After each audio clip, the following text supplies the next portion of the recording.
gentlemen, honored guests, and especially fellow veterans. I am honored to represent the veterans of the Battle of the Bulge and the so-called greatest generation today. The Battle of the Bulge in December 1944 to the end of January 1945 was the largest and bloodiest land battle in our nation's history. 600,000 American soldiers fought in the bitter cold and snow, often reaching 10 below zero. Over 19,000 men were killed, and over 62,000 were wounded, taken prisoner, or missing in action. Over 500 men were killed every day. Over 1,000 men were wounded every day for the almost 6 weeks that the Bulge lasted. More than 1,200 World War II veterans answer their final bugle call every day. There's not many of us left. Let me take you back 67 years to a foxhole just outside of Bastogne, Belgium. We were just getting ready to jump off an attack on a strong German position. The temperature's about 10 below zero, a couple of feet of snow on the ground. German artillery is blasting our position. The ground is heaving up and down with the violence of the explosions.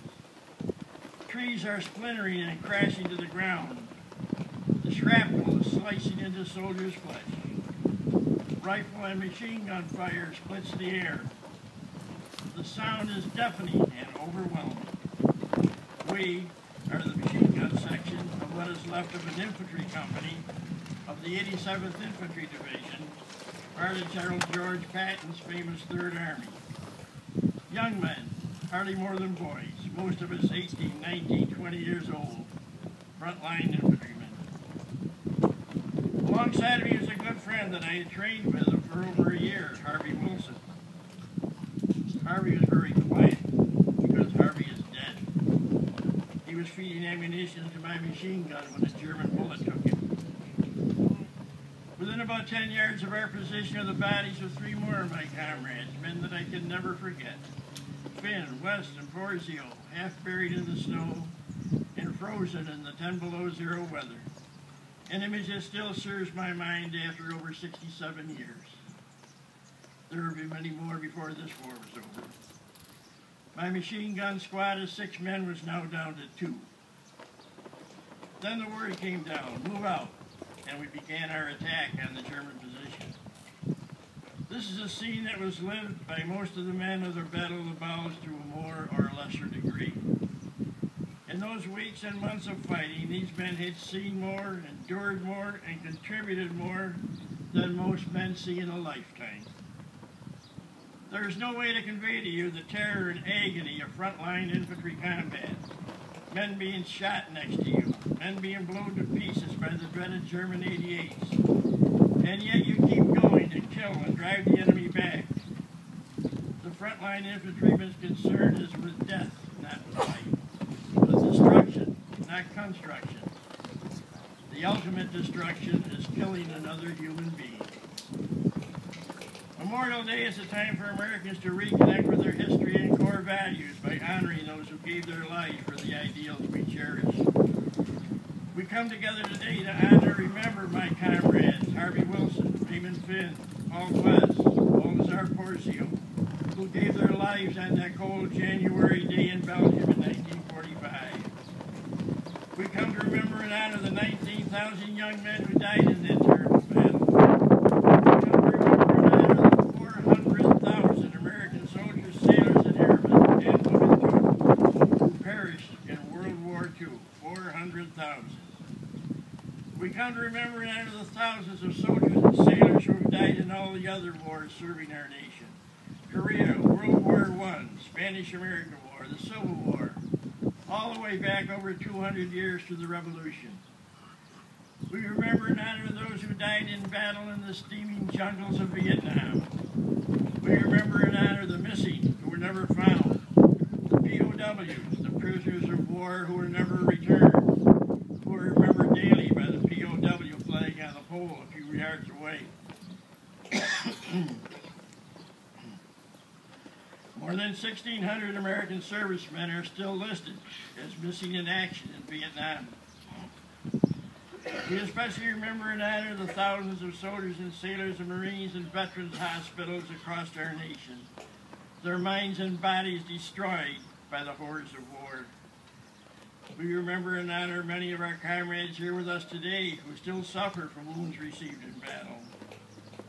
We remember and honor those who died in defense of our freedoms in the many smaller conflicts since Vietnam. We especially remember and honor the young men and women who were killed in our conflicts of today in Afghanistan and Iraq. This is a particularly vicious war. In our war, we at least knew who we were fighting. The soldiers today don't know if the child approaching them is coming to ask for a candy bar or to blow them up with a bomb. We are here to share our sorrow with the families of those who lost a son, a father, a brother, an uncle, a friend.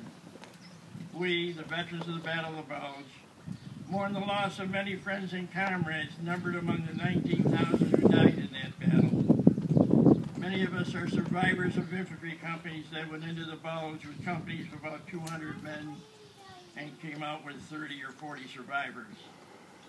We are here to remember all our fallen heroes.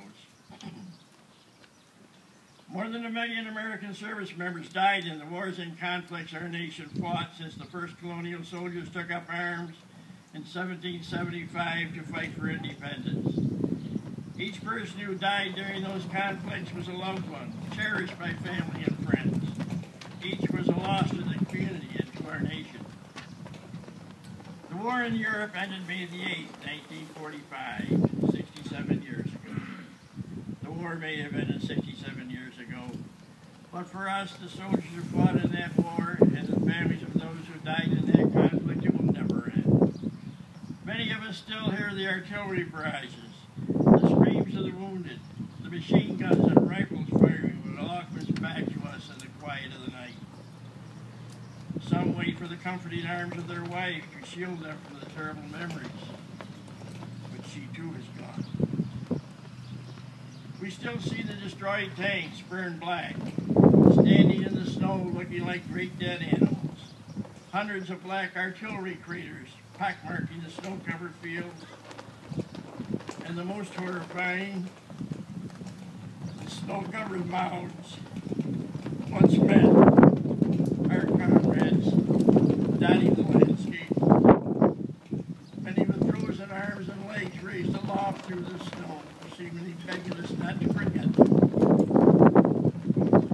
The families of these men still see the boy carrying his books to school, making his first communion, riding his bike around the block, playing ball, then waving his last goodbye to the train in his olive drab army uniform. Final memory, forever, rifle fires, his final paths as he is laid to rest.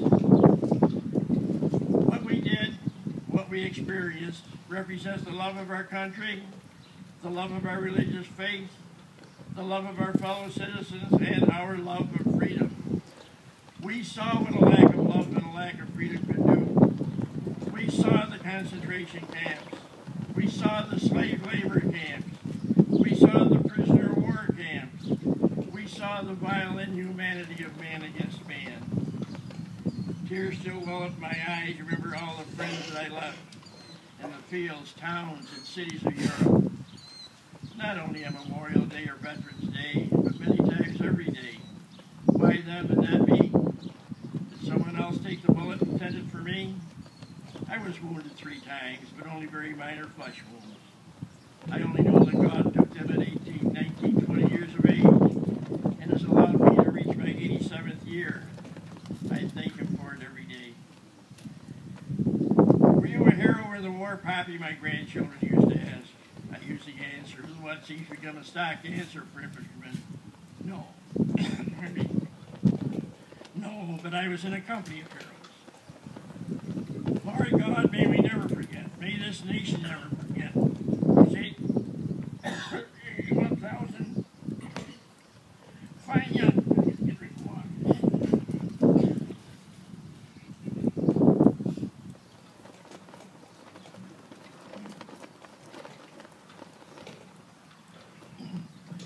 Lord God, may we never forget. May this nation never forget those 81,000 fine young soldiers, the pride of American youth who gave their lives, were wounded or captured, or went missing in action in the Battle of the Bulge. The generation of the team taking their final curtain calls for about 1,200 men a day, and soon we all fled left.